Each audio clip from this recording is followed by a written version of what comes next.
Hello students and friend. आज पुनः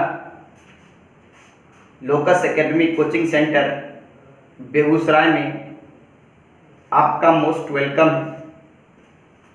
चलिए आज के क्लास में हम लोग क्लास 12 के यूनिट नंबर 1 जिसको हम लोग बोलते हैं स्थिर वैद्युतिकी, जिसको इंग्लिश में बोला जाता है इलेक्ट्रोस्टैटिक्स, इसके ऊपर बात करते हैं। चलिए हम लोग समझते हैं इलेक्ट्रोस्टैटिक्स को कि इलेक्ट्रोस्टैटिक्स होता क्या है। इलेक्ट्रोस्टैटिक्स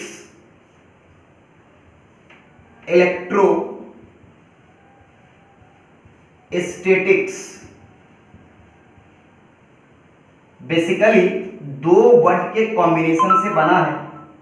एक इलेक्ट्रिक चार्ज और दूसरा स्टैटिक्स। इलेक्ट्रिक चार्ज का मीनिंग होता है वैद्युत आवेश। इलेक्ट्रिक चार्ज का मीनिंग होता है वैद्युत आवेश और स्टैटिक्स का मीनिंग होता है विराम। आप क्लास 10th में पढ़े ही होंगे कि वैद्युत आवेश जो है वो दो तरह का होता है, एक पॉजिटिव दूसरा नेगेटिव।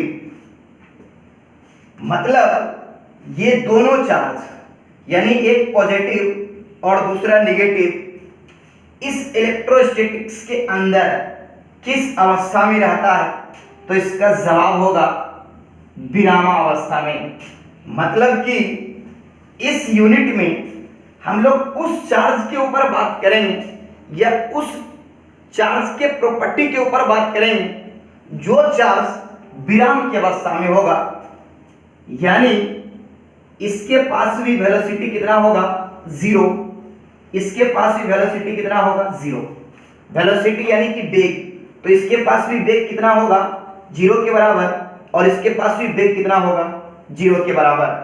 आगे के यूनिट में यानी आगे फर्स्ट बुक की अगर हम लोग बात करें, जो भी चैप्टर है उसमें चार्ज आपको मूविंग के कंडीशन में दिखेगा, या तो वो प्लस चार्ज हो या तो वो माइनस चार्ज हो, दोनों चार्ज आपको किस में दिखेगा, मूविंग के कंडीशन में, जिसको हम लोग बोलते हैं गति की अवस्था। यानी मूविंग कंडीशन यानी कौन सा अवस्था, गति की अवस्था। तो इस चैप्टर में आप याद रखिएगा कि जो भी चार्ज है यानी एक प्लस है दूसरा माइनस, वो आपको किस अवस्था में दिखेगा, तो इसका जवाब होगा विराम की अवस्था में। मतलब ये चीज आपको दिखेगा और ये चीज आपको नहीं दिखेगा। तो अब अगर स्थिर वैद्युतिकी को परिभाषित किया जाए तो हम लोग कैसे परिभाषित करेंगे, तो चलिए अब हम लोग देखते हैं स्थिर वैद्युतिकी की परिभाषा। तो हम यहाँ स्थिर वैद्युतिकी की परिभाषा लिखते हैं, आप भी साथ में लिखते जाइएगा। अगर साथ में नहीं लिखते जाइएगा तो ये होगा कि आपको आगे की बात समझ में नहीं आएगा। आगे की बात अगर समझना हो तो साथ ही साथ अपने नोट में ये सब कुछ मेंशन करते जाइएगा, जिससे आगे का लेक्चर जो भी लिया जाएगा वो आपको समझ में आएगा। तो चलिए अब हम लोग परिभाषित करते हैं स्थिर वैद्युतिकी को।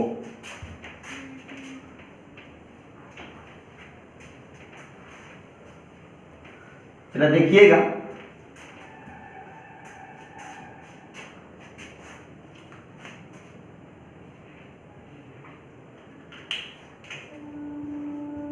स्थिर वैद्युतिकी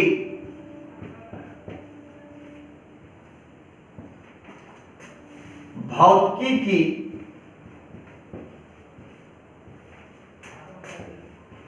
वह शाखा है जिसमें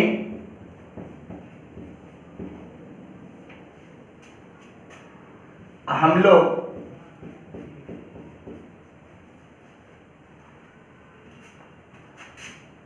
आवेश के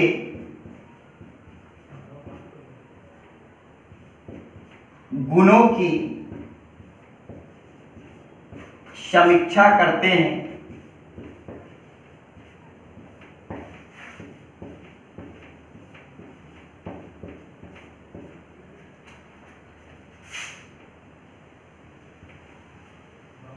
लेकिन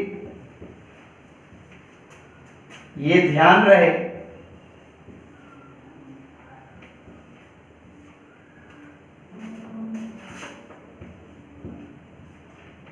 वैसा आवेश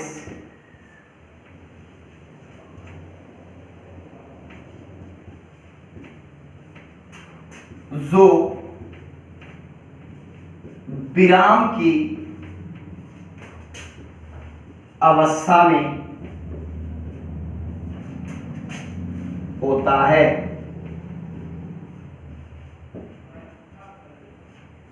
तो ये परिभाषा है स्थिर वैद्युतिकी का।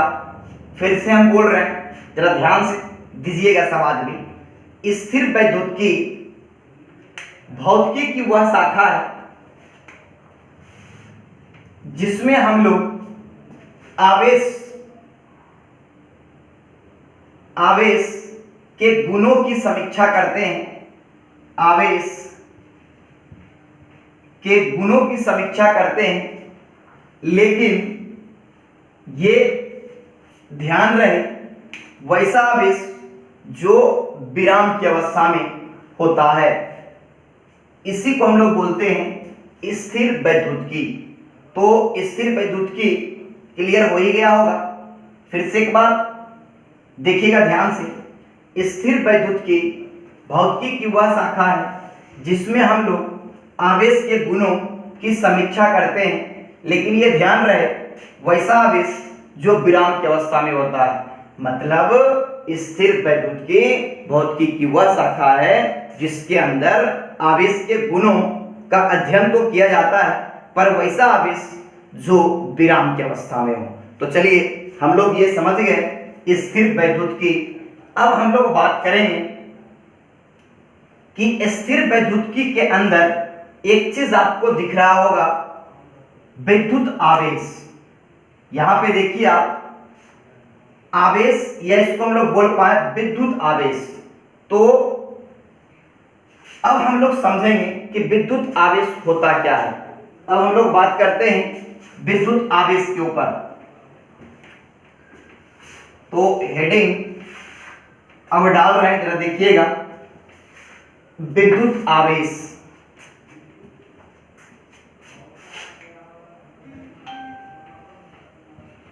विद्युत आवेश, इसको हम लोग बोलते हैं इलेक्ट्रिक चार्ज।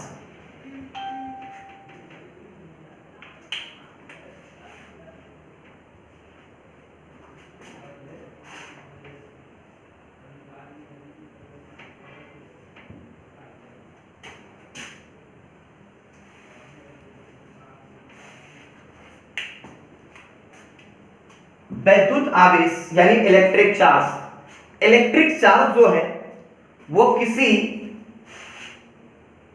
ऑब्जेक्ट का कैरेक्टरिस्टिक्स है, और ये कैरेक्टरिस्टिक्स अगर ऑब्जेक्ट के अंदर क्रिएट होता है तो ऑब्जेक्ट इलेक्ट्रिक फील्ड या हम लोग बोल पाए मैग्नेटिक फील्ड को एक्सपीरियंस करता है, या इलेक्ट्रिक फील्ड और मैग्नेटिक फील्ड जनरेट करता है। इलेक्ट्रिक फील्ड यानी विद्युत क्षेत्र और मैग्नेटिक फील्ड जिसको हम लोग बोलेंगे चुंबकीय क्षेत्र।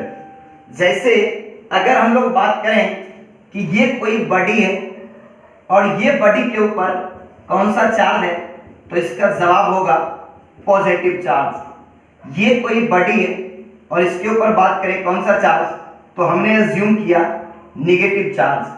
तो देखिए ये भी बॉडी है, इसके अंदर है पॉजिटिव चार्ज, ये है बॉडी, इसके अंदर है नेगेटिव चार्ज। अब ये दोनों बॉडी कैसा बॉडी है, तो इसका जवाब होगा चार्ज बॉडी। यानी अगर ये चार्ज बॉडी है तो क्या करेगा, तो इसका जवाब होगा कि ये चार्ज बॉडी विद्युतीय क्षेत्र उत्पन्न करेगा। या अगर इसको किसी दूसरे चार्ज के विद्युतीय क्षेत्र में रखा जाए तो ये कहीं ना कहीं एक्सपीरियंस करेगा, फील करेगा कि हमारे इर्द गिर्द कोई ना कोई विद्युतीय क्षेत्र है। ये विद्युतीय क्षेत्र तब एक्सपीरियंस या क्रिएट करता है जब याद रहे कि चार्ज किसमें हो, यानी आवेश किसमें हो, विराम की अवस्था में। और ये भी चार्ज वही काम करेगा जो ये चार्ज करता है। ये भी चार्ज के पास, ये भी बॉडी के पास चार्ज है। कौन सा चार्ज, तो इसका जवाब होगा नेगेटिव चार्ज। तो ये नेगेटिव चार्ज जो बॉडी है ये भी अपने चारों तरफ क्या करेगा, विद्युतीय क्षेत्र उत्पन्न करेगा। क्यों? क्योंकि ये जो चार्ज है स्टैटिक के कंडीशन में है, विराम की स्थिति में है, तो ये विद्युतीय क्षेत्र उत्पन्न भी करेगा। और साथ ही साथ अगर इस बॉडी को किसी दूसरे आवेशित क्षेत्र में ले जाया जाए तो ये एक्सपीरियंस करेगा कि हमारे ऊपर कोई ना कोई विद्युतीय क्षेत्र लगा रहा है। तो अब आपको समझ में ये चीज आ ही गया होगा। और मैग्नेटिक फील्ड ये क्रिएट, यानी चुंबकीय क्षेत्र ये क्रिएट तब करता है जब चार्ज किसमें हो, मूविंग के कंडीशन में। तो अभी फिलहाल हम लोग इस सिर्फ विद्युत की देख रहे हैं, लेकिन इलेक्ट्रिक चार्ज तो हर एक जगह आएगा। इस यूनिट की बात करें तो यहाँ भी आगे हम लोग पढ़े, मतलब इस पूरे फर्स्ट बुक में इलेक्ट्रिक चार्ज के ऊपर बात हम लोग करेंगे। तो इलेक्ट्रिक चार्ज के डिफिनेशन में दोनों चीज मेंशन करना जरूरी है कि ये विद्युत आवेश जो कि किसी बॉडी के ऊपर या किसी बॉडी का कैरेक्टरिस्टिक्स है, गुण है, और ये गुण अगर किसी बॉडी में क्रिएट होता है, ये बॉडी में ये गुण अगर आ जाता है तो बॉडी क्या करता है, तो इसका जवाब होगा ये विद्युतीय क्षेत्र उत्पन्न भी करता है और साथ ही साथ चुंबकीय क्षेत्र उत्पन्न करता है। और बोले तो ये विद्युतीय क्षेत्र एक्सपीरियंस करता है, यानी अनुभव भी करता है, और साथ ही साथ चुंबकीय क्षेत्र भी अनुभव करता है। तो अगर अब इसे डिफाइन किया जाए तो हम लोग कैसे डिफाइन करेंगे, तो चलिए हम डिफाइन करते हैं, जरा देखिएगा।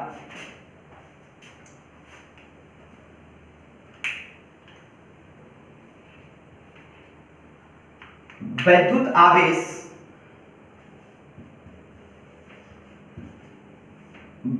आवेश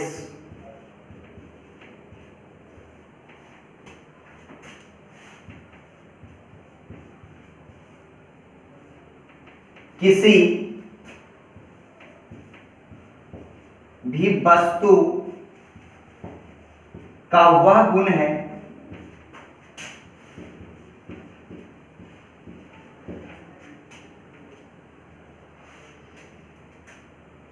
जिस गुण के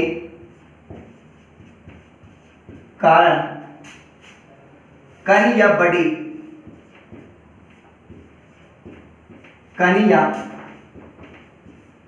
बॉडी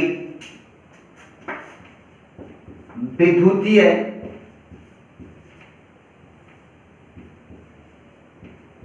क्षेत्र या चुंबकीय क्षेत्र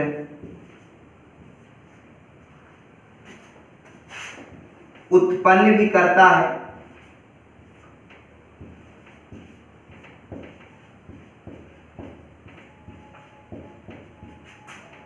साथ ही साथ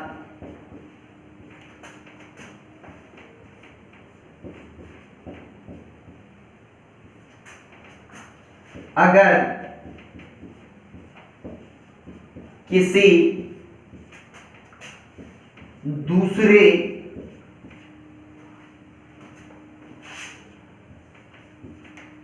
आवेश के क्षेत्र में रखा जाए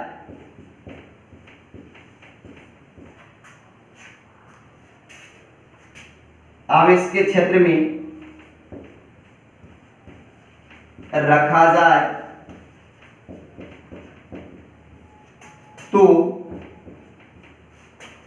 विद्युतीय एवं चुंबकीय क्षेत्र अनुभव करता है।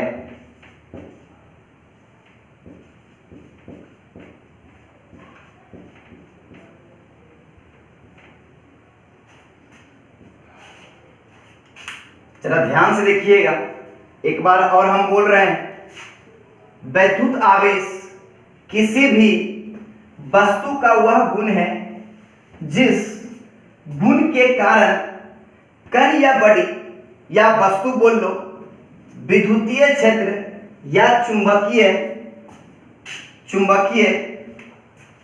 क्षेत्र उत्पन्न भी करता है।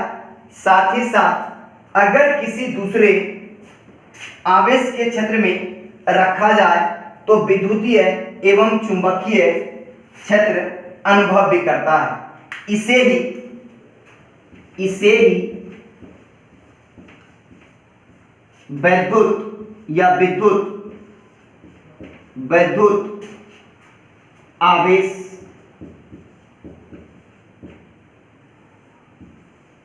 कहा जाता है। याद रहे चुंबकीय क्षेत्र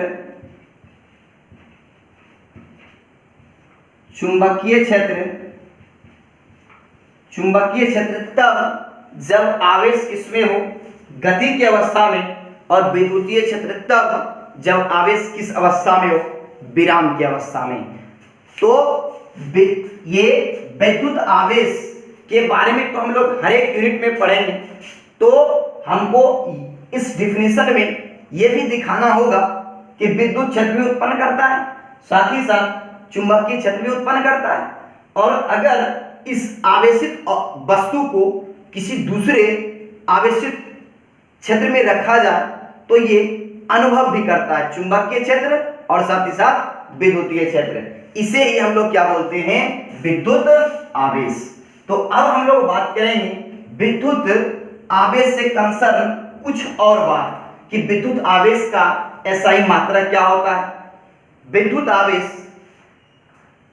सदिश राशि है या अदिश राशि, इसके ऊपर हम लोग बात करेंगे। तो चलिए हम लोग बात करते हैं कुछ और पॉइंट के ऊपर, इसको हम रफ करते हैं। आप पॉज करके ये डिफिनेशन को अपने नोट में मेंशन कर लीजिएगा, जिससे आगे की बात आपको समझ में आएगा। तो अब हम लोग बात करेंगे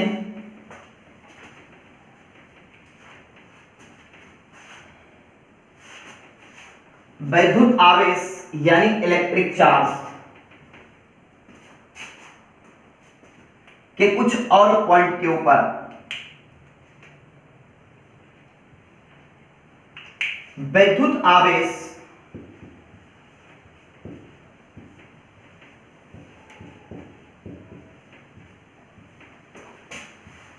अदिश राशि होता है, अदिश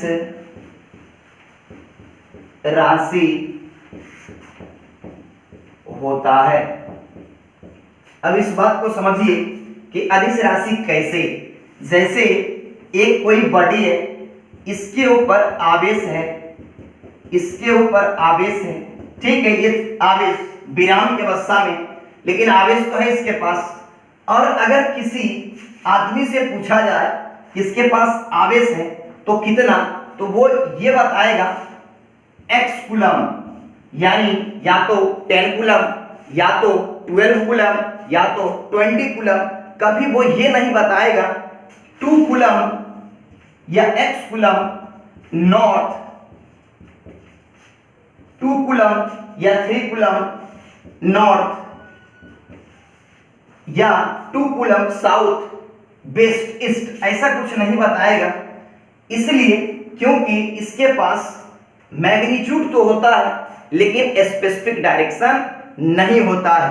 तो अब आपको समझ में आ ही गया होगा कि वैद्युत आवेश कैसा राशि है, तो इसका जवाब होगा वैद्युत आवेश अदिश राशि है। विद्युत आवेश कैसा राशि है? तो इसका जवाब होगा विद्युत आवेश अदिश राशि है। अब हम लोग नेक्स्ट पॉइंट के ऊपर बात करते हैं कि इसका एसआई मात्रक क्या होगा। विद्युत आवेश का एसआई मात्रक कूलम्ब होता है। विद्युत आवेश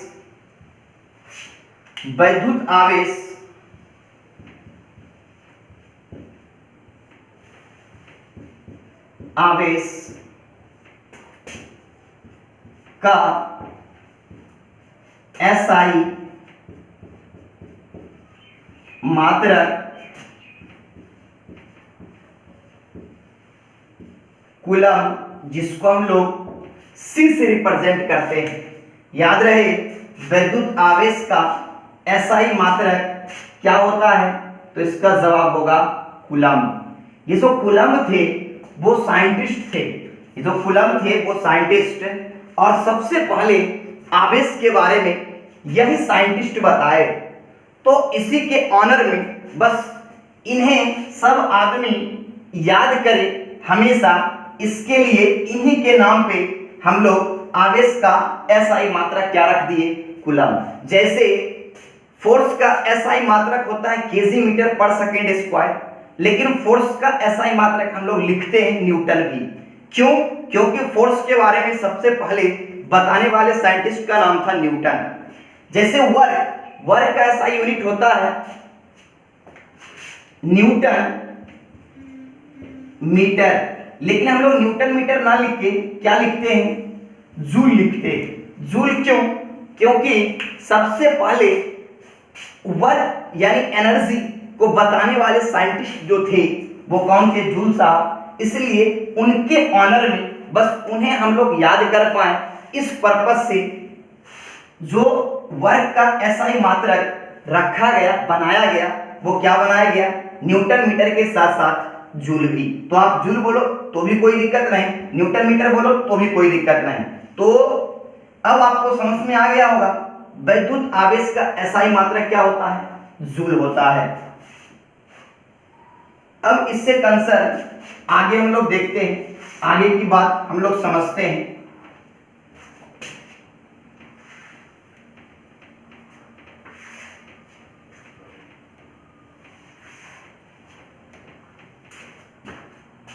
अब हम लोग देखेंगे एसआई मात्रक के बाद सीजीएस मात्रक। तो देखिए ध्यान से, आवेश का सीजीएस मात्रक, आवेश का सीजीएस मात्रक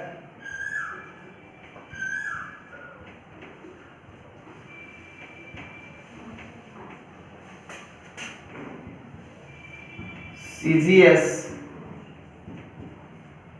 मात्रक स्टेट कूलम्ब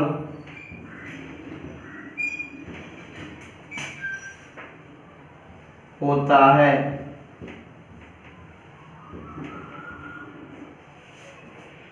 ये भी यहां लिख लीजिएगा, ये सीजीएस मात्रक है, स्टेट कूलम्ब। स्टेट कूलम्ब कौन सा मात्रक? तो इसका जवाब होगा सीजीएस मात्रक। और यहाँ पे ये भी चीज मेंशन कर लीजिएगा,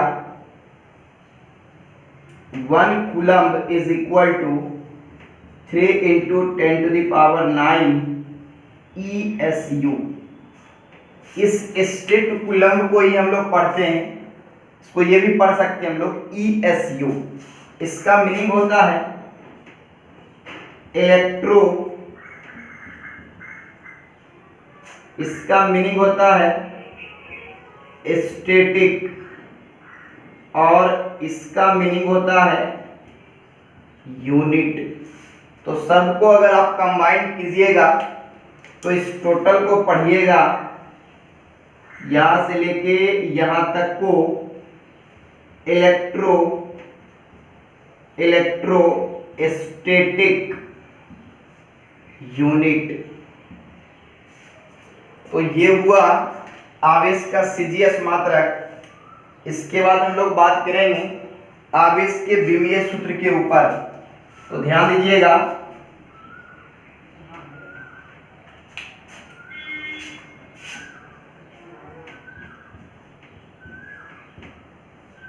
आवेश का बीमीय सूत्र, आप करंट थोड़ा सा पढ़े होंगे ये इसके बारे में, I is equal to Q by T, यानी charge flow per unit time, इसको बोलते हैं हम लोग इलेक्ट्रिक करंट। तो यहाँ पे करना क्या है, हमको आवेश का क्या करना है, लिखना है क्या चीज, बीमीय सूत्र। तो आवेश का अगर बीमीय सूत्र लिखना हो तो उसके लिए देखिए हम लोग क्या करेंगे, हम एक फॉर्मूला पढ़ चुके हैं क्लास 10th में, हम यहाँ नहीं पढ़ाए हैं, ये हम नहीं बोल रहे हैं, लेकिन आप क्लास 10th में पढ़े होंगे। I is equal to Q by T, तो Q इक्वल टू कितना हो जाएगा, ये होगा I इंटू टी। अब I का जो हम लोग यूज करते हैं डायमेंशनल फॉर्मूला, वो यूज करते हैं A यानी कि डायमेंशन, और T के लिए हम लोग यूज करते हैं T। तो Q का क्या हो जाएगा, A इंटू टी। तो डायमेंशनल फॉर्मूला अगर इसका लिखे हम लोग तो हो जाएगा m to the power 0, l to the power 0, t to the power 1 और a टू द पावर 1। तो ये हो गया इसका डायमेंशनल फॉर्मूला। इसके बाद देखेंगे हम लोग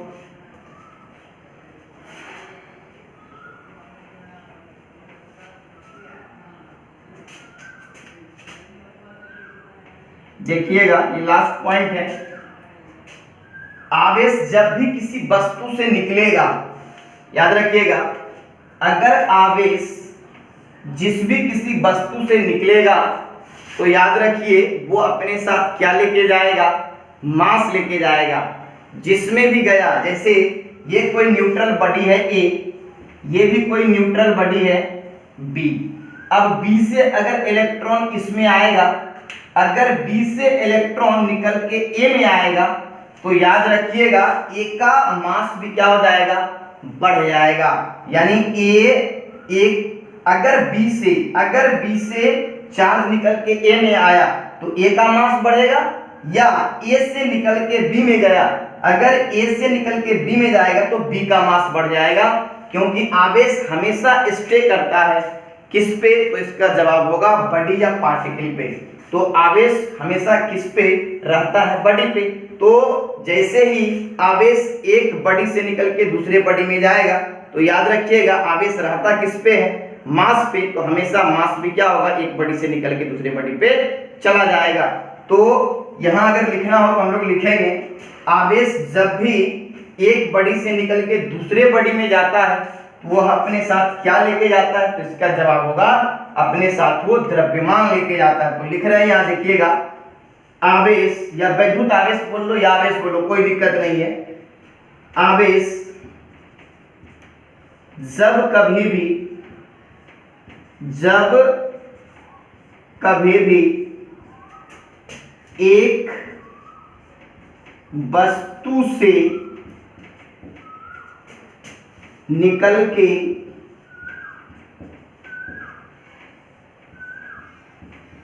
दूसरे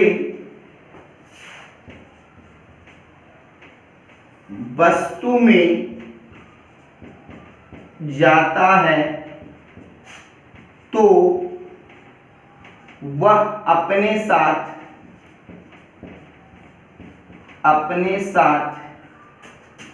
द्रव्यमान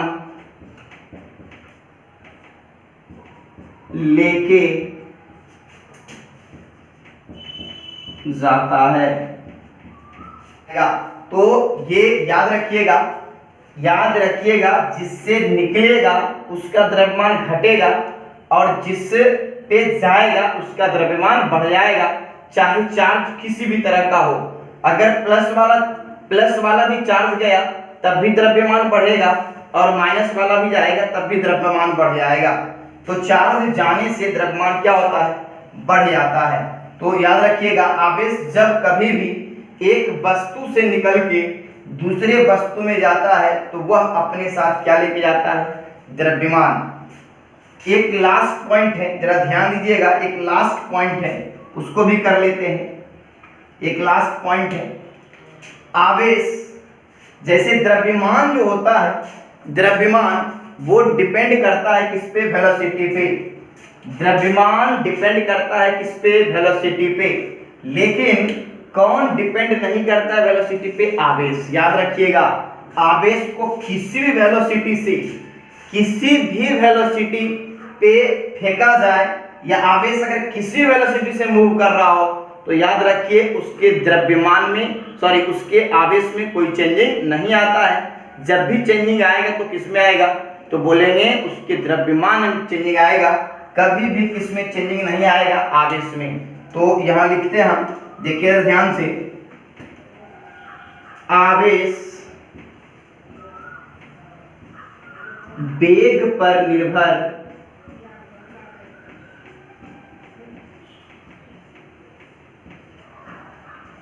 नहीं करता है। याद रखिएगा, बहुत इंपॉर्टेंट बात है। आवेश जो है वो किस पे निर्भर नहीं करता है? तो इसका जवाब होगा आवेश निर्भर नहीं करता है किस पे? वेग पे। याद रखिएगा, भूलिएगा नहीं, ये इंपॉर्टेंट सारा बात था किससे कंसर्न? आवेश से कंसर्न, जो कि आपको बता दिया गया। इसको आप पॉज करके नोट कर लीजिए, इसके आगे हम लोग बात करेंगे। तो अब हेडिंग डालेंगे आवेश या वैद्युत आवेश बोल लो। जब भी कभी आवेश बोले तो आप समझिए वैद्युत आवेश। चलिए लिख लेते हैं हम लोग, वैद्युत आवेश के गुण। अब हम लोग बात करेंगे वैद्युत आवेश के गुणों के ऊपर, कि वैद्युत आवेश के पास कौन कौन सा गुण होता है। तो अब हम लोग देखेंगे आवेशों की योज्यता। फर्स्ट जो गुण है वो है आवेशों की योज्यता, जिसको हम लोग बोलते हैं एडिटिविटी, यानी एडिटिविटी ऑफ चार्जेस, आवेशों की योज्यता। तो देखिए, सबसे पहले हम लोग फर्स्ट को देखते हैं, फिर हम लोग सेकंड, फिर थर्ड को देखेंगे, क्योंकि कुल मिला के 3 प्रॉपर्टी है। तो फर्स्ट प्रॉपर्टी है आवेशों की योज्यता। आवेशों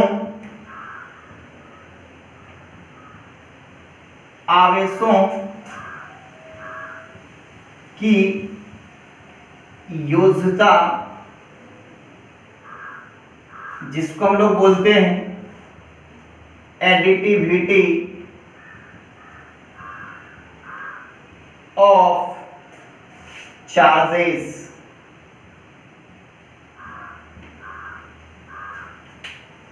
इसको जरा समझिएगा।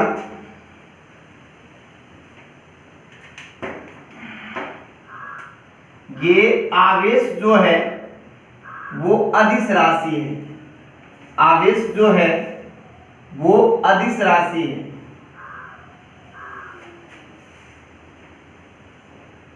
इसको पहले हम लिख लेते हैं, फिर आपको समझाएं। आवेश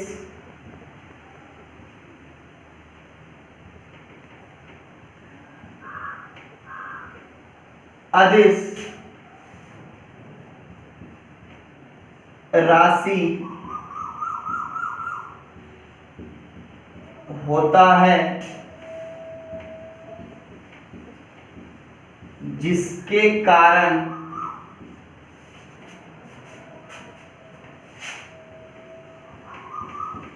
आवेश को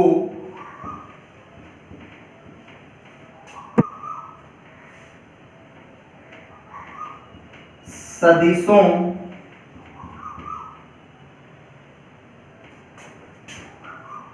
के नियमानुसार ना जोड़ के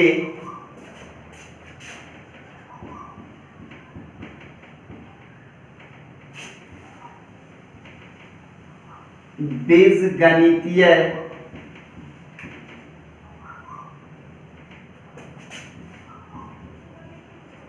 विधि के द्वारा जोड़ा जाता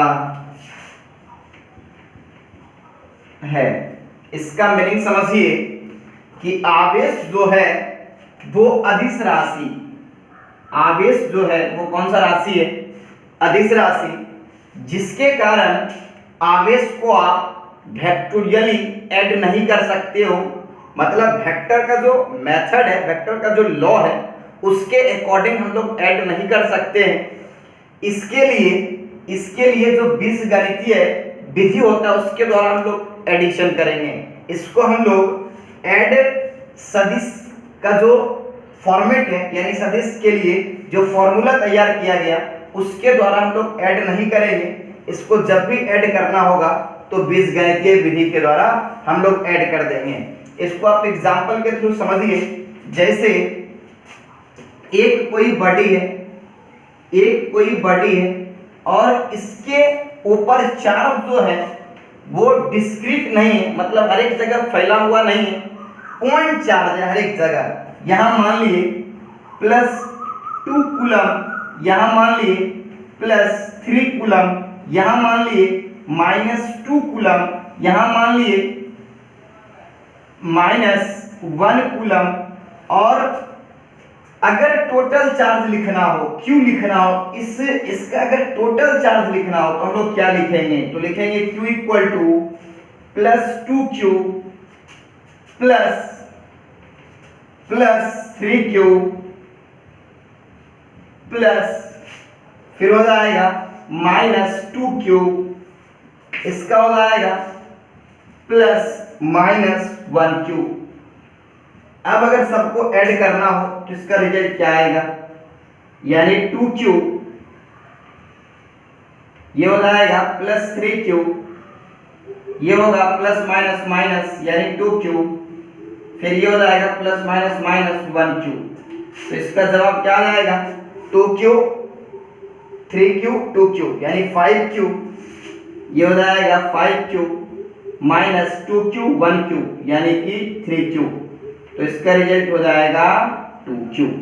तो ये क्या आया, तो इसका जवाब होगा कि इस बॉडी के अंदर जो नेट आवेश है उसका ये मान है। तो ये Q जो है वो कौन सा आवेश है, तो इसका बोलेंगे ये जो है नेट, यानी परिणामी आवेश। आप इसको हिंदी में लिखो तो हो जाएगा परिणामी, इसको बोलेंगे परिणामी आवेश।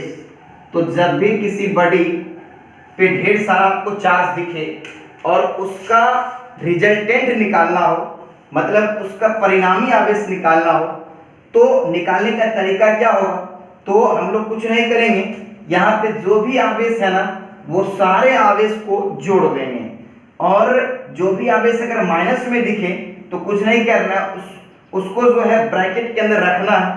फिर सबको क्या करना है, कैलकुलेट करोगे तो जो रिजल्ट आएगा वो आवेश होगा परिणामी आवेश। तो इसके लिए अगर एक फॉर्मूला लिखा जाए, अगर लिखा जाए तो ये फॉर्मूला क्या बन जाएगा, तो इसका जवाब है, फॉर्मूला बन जाएगा Q = Q1 + Q2 + Q3 + Q4 + ... Qn। तो ये रिजल्ट आ गया, ये रिजल्ट है किसका, तो इसका जवाब होगा परिणामी आवेश निकालने का। तो किसी बॉडी पे अगर बहुत सारा आवेश हो और वो आवेश का अगर रिजल्टेंट निकालना हो, परिणामी आवेश निकालना हो, तो कैसे निकालेंगे, तो इसका जवाब होगा हम लोग इसी फॉर्मूला के माध्यम से निकालेंगे। बस कुछ नहीं करना है, ये Q1 की जगह जो चार्ज रहेगा, किसी को आप इसमें Q1 मान लो, उसको यहाँ रख दीजिए। इसी में से एक को अगर Q1 मान लीजिए, जो 3 बच गया उसमें से किसी एक को Q2 मान लो, यहाँ रख देना है। फिर अगर माइनस वाला है तो यहाँ रखिए, आपको बता दिया गया कैसे रखना है जिससे आपका रिजल्ट आ जाएगा। तो ये था आवेशों की योजना। अब हम लोग देखेंगे दूसरा, जो हम लोग देखेंगे इसका जो दूसरा प्रॉपर्टी है वो है आवेशों का संरक्षण। अब हम लोग देखेंगे दूसरा, आवेशों का संरक्षण। देखिएगा ध्यान से, आपको आएगा समझ में। दूसरा है आवेशों का संरक्षण। तो अब हम लोग बात करते हैं आवेशों के संरक्षण के ऊपर। ये सबको पॉज करके आप नोट करते जाइएगा। जिससे आपको आसानी से आगे की बात समझ में आएगा। दूसरा हम लोग देखते हैं आवेशों की या आवेशों का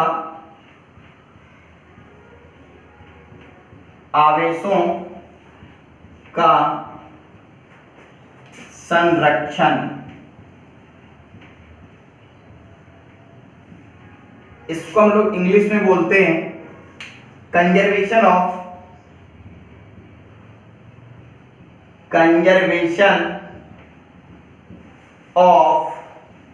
इलेक्ट्रिक चार्जेस, या आप चार्जेस बोल लो। बात देखिए, कंजर्वेशन ऑफ इलेक्ट्रिक चार्जेस या चार्जेस, जरा देखिएगा।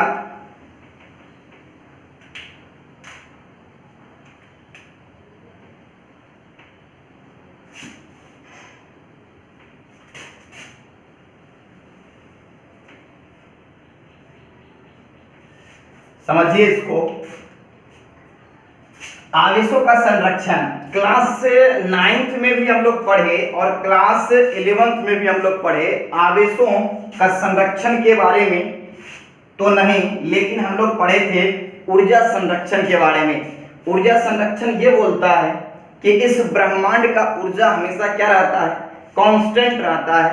जैसे या आप ऐसे समझो कि अगर हम लोग बात करें मैकेनिकल एनर्जी के ऊपर, तो मैकेनिकल एनर्जी जो है वो क्या रहता है, कंजर्व। कहीं पे भी अगर हम लोग बात करें, जैसे हम किसी ऑब्जेक्ट को ऊपर फेंकते हैं, किसी ऑब्जेक्ट को अगर हम लोग ऊपर फेंकें, तो जैसे हम लोग ऊपर फेंकेंगे तो इसके अंदर कौन सा एनर्जी आने लगेगा, तो बोलेंगे पोटेंशियल एनर्जी। कौन सा एनर्जी घटने लगेगा, तो इसका जवाब होगा काइनेटिक एनर्जी। लेकिन अगर हम कहीं पे भी अगर देखें, कहीं पे भी हम लोग देखें, तो काइनेटिक और पोटेंशियल का सम कैसा होगा, हमेशा सेम होगा। तो यही होता है एनर्जी कंजर्वेशन। यही क्या होता है, मैकेनिकल एनर्जी कंजर्वेशन।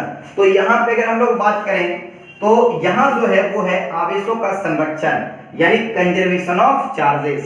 इसका ये मीनिंग है कि आवेश को आप ना ही उत्पन्न कर सकते हो और ना ही आवेश को आप डिस्ट्रॉय कर सकते हो, यानी उसको ना ही आप खत्म कर सकते हो। आवेश हमेशा एक बॉडी से दूसरे बॉडी में क्या होता है, ट्रांसफर होता है। मतलब आवेश इस ब्रह्मांड का हमेशा क्या रहता है, कंजर्व रहता है। तो अगर इसको लिखना हो लैंग्वेज में तो हम लोग कैसे लिखेंगे, देखिएगा जरा ध्यान से।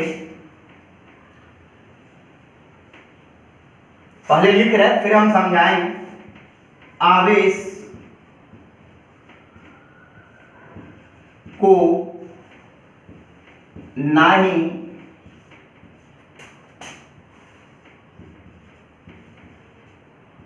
उत्पन्न किया जा सकता है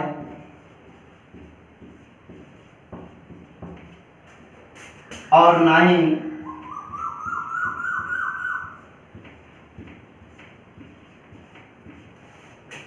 आवेश का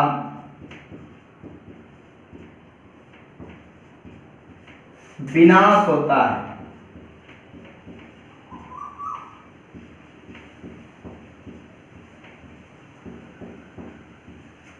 आवेश हमेशा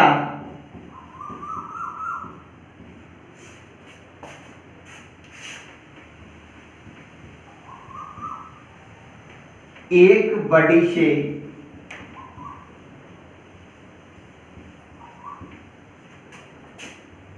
दूसरे बॉडी पे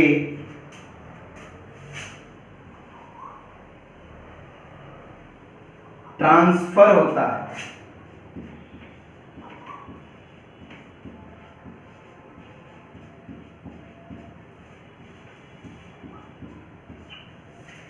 आप बोल सकते हो कि एक बॉडी से दूसरे बॉडी पे, ऐसे लिख लो आप, एक बॉडी से दूसरे बॉडी पे चला जाता है।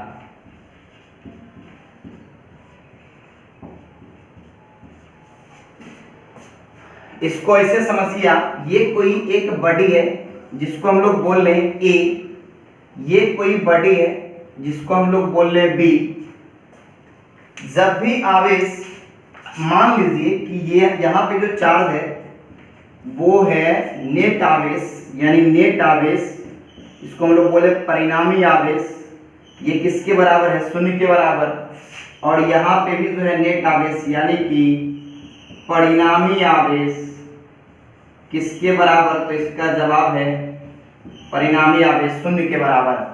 अब जब भी इसके अंदर मान लीजिए सिर्फ यही दोनों बड़ी है, सिर्फ यही दोनों बड़ी है, अगर हम इसको सिस्टम मान लें, इसको हमने ट्रीट किया सिस्टम, तो जरा ये बताइए अगर हम इसको सिस्टम ट्रीट कर लिए, सिस्टम मान लिए, तो इस सिस्टम का ये दोनों क्या हो जाएगा? मेंबर हो जाएगा।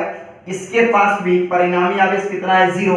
इसके पास भी परिणामी आवेश कितना है? 0। तो अगर इस निकाय का पूछा जाए तो क्या होगा? तो निकाय का भी परिणामी आवेश कितना होगा? 0 के बराबर। परिणामी आवेश किसके बराबर होगा? परिणामी आवेश इज इक्वल टू क्या होगा? 0। तो जरा देखो इसके पास भी कितना है आवेश? 0। इसके पास भी नेट यानी परिणामी आवेश कितना है? 0। ये दोनों को हम लोग एक सिस्टम में पैक कर दिए तो इसका परिणामी आवेश कितना होगा? 0 के बराबर। अब जरा सोचो कि इसको इसके साथ, इसको जो है इस बॉडी को यानी बॉडी ए को बॉडी बी के साथ हम घर्षण करवाए, क्योंकि घर्षण एक प्रोसेस है जिसके थ्रू एक बॉडी से इलेक्ट्रॉन, हमेशा इलेक्ट्रॉन ट्रांसफर होता है, एक बॉडी से निकल के दूसरे बॉडी में जाता है, या तो ए से निकल के बी में जाएगा या तो बी से निकल के ए में जाएगा। तो इलेक्ट्रॉन जो है, इलेक्ट्रॉन ही ट्रांसफर होता है। क्यों? क्योंकि आउटर मोस्ट सेल में क्या रहता है? इलेक्ट्रॉन। प्रोटॉन हमेशा न्यूक्लियस में रहता है और न्यूक्लियर फोर्स ज्यादा लगने के कारण प्रोटॉन कभी भी पार्टिसिपेट नहीं करता है जब भी चार्ज का ट्रांसफॉर्मेशन हो। तो यहाँ पे देखिए आप, ये ए है, ये बी है, तो ए से निकल के अगर मान लो कि इलेक्ट्रॉन चला गया किसमें? बी में, तो अगर यहाँ से इलेक्ट्रॉन अगर गया, यहाँ से अगर इलेक्ट्रॉन इस पे गया, एक इलेक्ट्रॉन चला गया, एक इलेक्ट्रॉन इस पे चला गया, तो जरा आप बताइए ये कौन सा बॉडी हो जाएगा? तो बोलेंगे ये बॉडी हो जाएगा निगेटिव बॉडी। मतलब इसके अंदर चार्ज कौन सा होगा? बोलेंगे निगेटिव चार्ज। तो इसके पास कौन सा चार्ज हो जाएगा? तो बोलेंगे पॉजिटिव चार्ज। यहां से अगर एक इलेक्ट्रॉन यहां गया तो इसके अंदर क्या होगा? इसके पास क्या बढ़ जाएगा? तो बोलेंगे एक पॉजिटिव चार्ज बढ़ जाएगा, क्योंकि यहां से एक इलेक्ट्रॉन निकल गया, तो यहां पे क्या हो जाएगा? एक हो जाएगा प्लस, या ये बोल लो यहां हो जाएगा प्रोटॉन और यहां क्या होगा जी? इलेक्ट्रॉन। अब यहां है इलेक्ट्रॉन, यहां क्या है? प्रोटॉन। अब अगर फिर इसका नेट जब देखा जाएगा तो क्या होगा? ये है माइनस में, ये क्या है? प्लस में। अब जरा सोचिए, वो है माइनस में -1 और ये है प्लस में, तो ये हो जाएगा +1। अब देखो -1 ये +1 किसके बराबर? 0 के बराबर। तो अब देखिए पहले क्या था? नेट आवेश 0, अभी भी क्या है? नेट आवेश 0 के बराबर। फिर अगर यहां से एक और इलेक्ट्रॉन इसमें चला जाएगा तो ये हो जाएगा 2e, तो ये क्या होगा? 2p।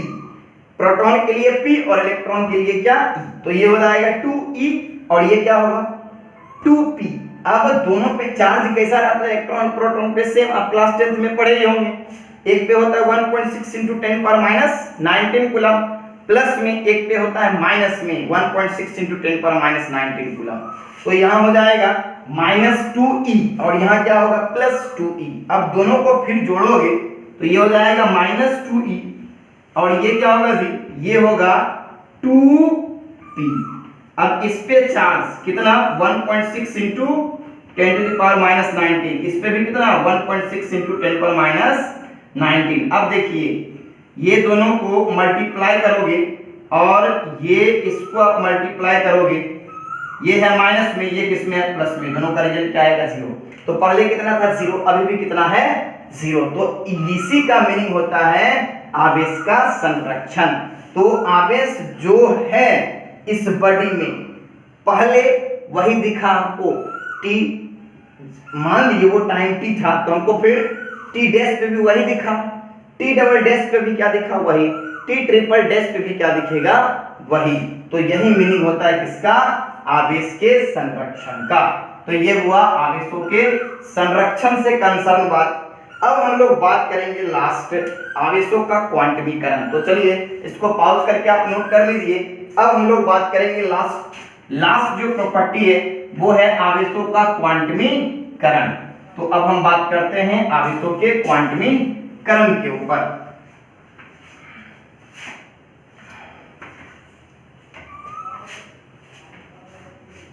लास्ट है, जरा ध्यान दीजिएगा सब आदमी, लास्ट टॉपिक है ये इंपॉर्टेंट है। थर्ड नंबर है आवेशों का क्वांटमीकरण।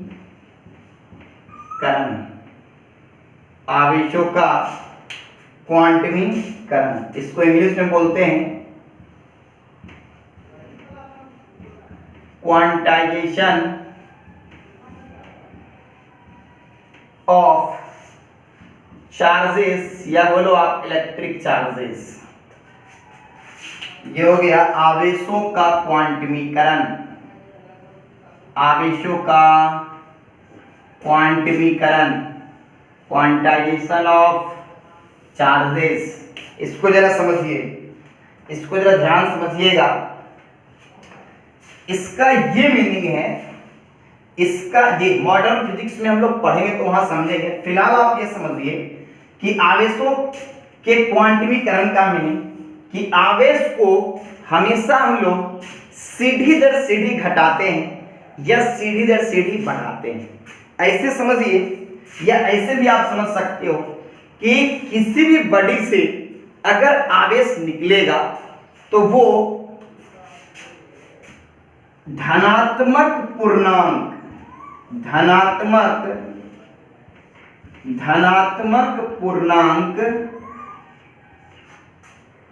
का मल्टीपल किसके साथ, ई के साथ, इस फॉर्मेट में निकलेगा।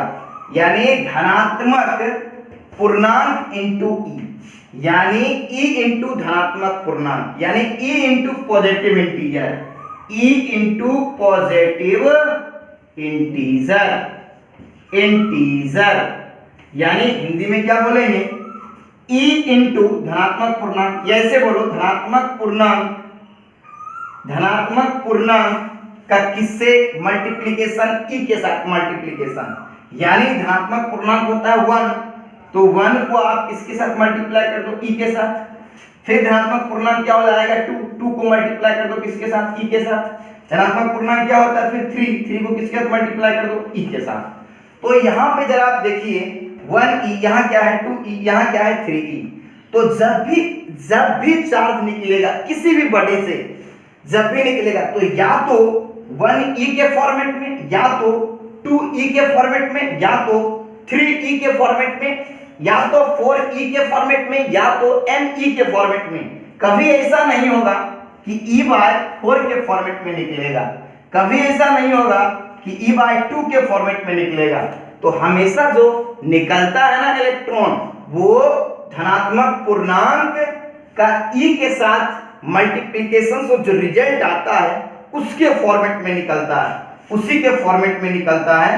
तो इसको अगर और समझना हो तो हम लोग कैसे समझेंगे, एक एग्जांपल से हम कोशिश करते हैं कि ये बात हम आपको समझाएं, ये बात हम एक एग्जांपल से समझाएं। तो फिर इसको हम लोग डिफाइन कर लेंगे।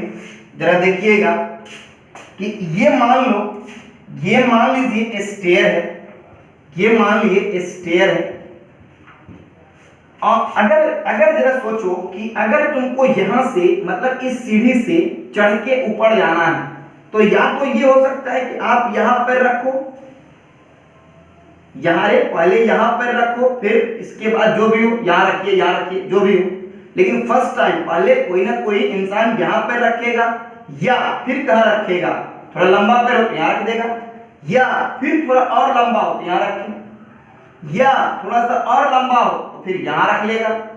क्या कभी भी यहां पर रख सकता है यहां? तो इसका जवाब होगा नहीं। यहां रख सकता है, बोलेंगे नहीं। यहां रख सकता है, नहीं। तो इससे हमको क्या समझ में आ रहा है? इससे हमको ये समझ में आ रहा है कि जब भी वो रखेगा ना, या तो यहां, यानी इसको आप बोल लो फर्स्ट, या तो यहां, इसको आप बोल लो सेकेंड, या तो यहाँ इसको बोल लो आप थर्ड, या तो यहाँ इसको बोल लो आप फोर्थ। कभी भी ऐसा नहीं होगा कि यहाँ पैर रख लेगा वो, कभी भी ऐसा नहीं होगा कि यहाँ पैर रखेगा, कभी भी ऐसा नहीं होगा यहाँ पैर रखेगा। तो इसी के थ्रू हम लोग इस बात को समझ सकते हैं कि जब कभी भी इलेक्ट्रॉन एक बॉडी से निकल के दूसरे बॉडी पे जाएगा, वो हमेशा n इंटू ई के फॉर्मेट में, n इंटू ई के फॉर्मेट में, जहां n क्या है बोलेंगे धनात्मक पूर्णांक है, जहां n क्या है धनात्मक पूर्णांक। तो अब अगर इसको लैंग्वेज में डिफाइन करना हो तो हम लोग कैसे कर पाएंगे, इसको अगर लिखना हो लैंग्वेज में तो हम लोग कैसे लिखेंगे। चलिए हम लिखते हैं, आप भी इसको नोट कीजिएगा, जरा देखिएगा ध्यान से। आवेश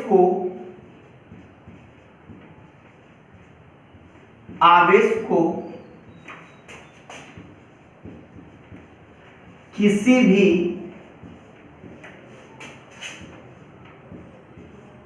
बॉडी पे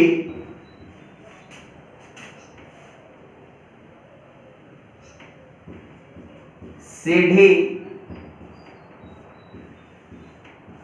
दर सीढ़ी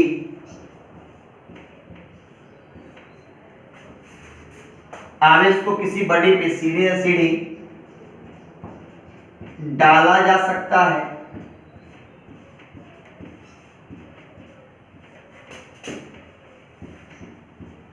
या किसी भी बॉडी से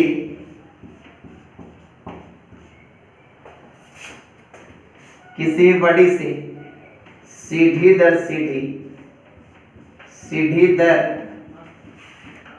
सीढ़ी निकाला जा सकता है, निकाला जाता है। आप ऐसे लिख लो, निकाला जाता है। ध्यान सुनिएगा, आवेश को किसी भी बॉडी पे सीढ़ी दर सीढ़ी डाला जा सकता है या जाता है, ऐसे कर लो, डाला जाता है, या किसी भी बॉडी से सीढ़ी दर सीढ़ी निकाला जाता है। मतलब आवेश को किसी बॉडी पे सीढ़ी दर सीढ़ी डाल लो, कोई दिक्कत नहीं है, या सीढ़ी दर सीढ़ी निकाल लो तो भी कोई दिक्कत नहीं है। अब अगर इसका हम लोग एक फॉर्मूला लिखें तो क्या होगा, जरा ध्यान दीजिएगा। क्यू, एक चीज हम भूल गए थे, नहीं लिखवा पाए थे कि चार्ज को हम लोग रिप्रेजेंट करते हैं किससे, तो याद रखिएगा स्मॉल क्यू से भी और कैपिटल क्यू से भी, ये रिप्रेजेंटेशन है चार्ज का। हम लोग आवेश को स्मॉल क्यू से भी निरूपित करते हैं और कैपिटल क्यू से भी निरूपित करते हैं, यानी छोटे वाले क्यू से भी बड़े वाले क्यू से। यहाँ कोई ऑब्जेक्शन नहीं है कि किससे करना है, जिससे मन करे उससे आप कर लीजिए। तो ये पॉइंट को भी आप मेंशन कर लीजिएगा। इससे पहले जो पढ़ाया गया आवेश के बारे में, आवेश से कंसर्न कुछ बात जो लिखवाया गया, उसमें एक लाइन ये भी मेंशन कर लीजिएगा कि आवेश को निरूपित किया जाता है स्मॉल क्यू या कैपिटल क्यू से। तो वही यहाँ किए कि Q इज इक्वल टू, देखिएगा ध्यान से, Q is equal to N into E. Q is equal to क्या, N इंटू ई। देखिए ये फॉर्मूला बहुत ही इंपॉर्टेंट फॉर्मूला है, Q is equal to N into E. ये E जो है, ये E जो है वो बोलेंगे, ये जो E है वो चार्ज है किस पे, बोलेंगे इलेक्ट्रॉन पे भी और किस पे, प्रोटॉन पे भी। याद रहे कि जब भी प्रोटॉन से कंसर्न बात हो तो E के जगह रखेंगे प्लस 1.6 इंटू 10⁻⁻19 कूलम। ये किसके लिए, ये किसके लिए, याद रखिएगा किसके लिए, प्रोटॉन के लिए।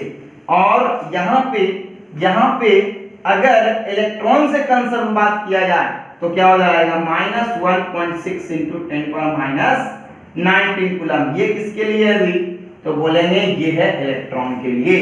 तो और n क्या है, तो इसका जवाब होगा n है पॉजिटिव इंटीजर, जिसको बोलते हैं धनात्मक पूर्णांक। ये क्या हो जाएगा, धनात्मक पूर्णांक। धनात्मक पूर्णांक में क्या क्या आएगा, 1 आएगा, 2 आएगा, 3 आएगा, डॉट डॉट कहां तक जाएंगे हम लोग, n तक जाएंगे।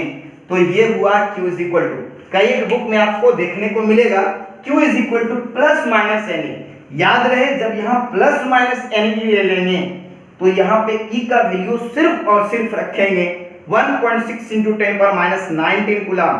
किसके लिए, प्रोटॉन के लिए भी और इलेक्ट्रॉन के लिए भी, क्योंकि अगर यहाँ प्लस माइनस ले लिए तो प्लस तब आप लीजिएगा जब प्रोटॉन से कंसर्न बात हो, और माइनस तब लीजिएगा जब इलेक्ट्रॉन से कंसर्न बात हो। तो याद रहे हम तो ऐसे ही बताते हैं, यहाँ प्लस माइनस नहीं लिए, जब कभी इलेक्ट्रॉन से कंसर्न बात होगा तो ये उठा के यहाँ रख देंगे तो खुद माइनस आ जाएगा, जब कभी भी प्रोटॉन से कंसर्न बात होगा तो यहाँ पे हम ये उठा के यहाँ रख देंगे, प्लस से कंसर्न बात आ जाएगा। तो ये हुआ फॉर्मूला इससे कंसर्न, यानी आवेशों के क्वांटमीकरण से कंसर्न। ये फॉर्मूला बहुत इंपॉर्टेंट है, अगले क्लास में जब कभी भी हम लोग मिलेंगे तो इस फॉर्मूला से कंसर्न बात करेंगे, इस फॉर्मूला का हम एप्लीकेशन दिखाएंगे। तो ये आपको समझ में आ ही गया होगा। तो इस वीडियो को जो है ना हम लोग यहीं पे रोकते हैं, नेक्स्ट क्लास में जब मिलेंगे तो इस फॉर्मूला पे हम कुछ क्वेश्चन करवाएंगे, फिर इससे आगे प्रोसीड करेंगे। अगर ये वीडियो आपको पसंद आया हो तो आप इसे लाइक करें, दोस्तों में शेयर करें, चैनल को सब्सक्राइब कर लें, साथ ही साथ कमेंट करें, कमेंट करके बताएं हमको कि ये वीडियो आपको कैसा लगा, और साथ ही साथ बेल आइकन को प्रेस कर लें, जिससे जब कभी भी नया वीडियो डाला जाएगा तो उसका नोटिफिकेशन आप तक पहुंच जाएगा, जिससे आप आसानी से उस वीडियो का आनंद ले सकते हो। देखने के लिए थैंक यू।